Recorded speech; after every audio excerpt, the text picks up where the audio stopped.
Забиваем и выигрываем. Чебоксарские богатыри продолжили победную серию в регулярном первенстве высшей хоккейной лиги страны. В третьем матче против красноярских «Рысей» столичные мастера со счетом 7-1 переиграли своих визави. Подробности у нашего спортивного корреспондента Вячеслава Ильина. Столичные богатыри, а также их поклонники на себе испытывают коллизии постковидного спортивного сезона.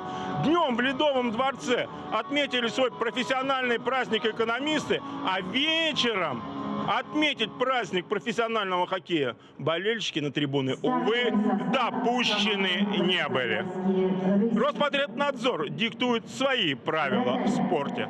Голь по-прежнему на выдумке хитра. И на трибуны Ледовой арены болельщик все же прорвался. По примеру европейских футбольных фанатов, Александр Быков изготовил свой вариант. Картонную фотокопию себя практически в натуральную величину. Пресс-атташе чебоксарского клуба Михаил Михеев разместил его на привычном для любителя хоккея месте.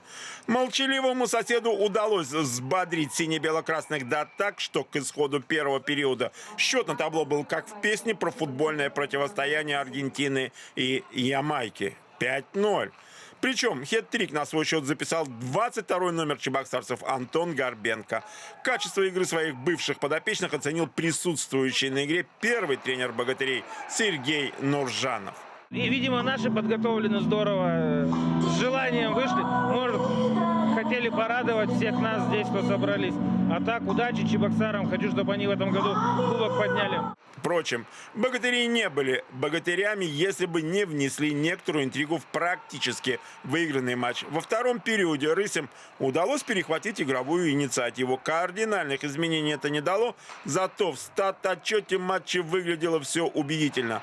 Броски створ 5-11 в пользу красноярцев, сумевших размочить приближающийся второй сухарь Романа Голованова. Однако на продолжение прорыва у сибиряков сил не хватило.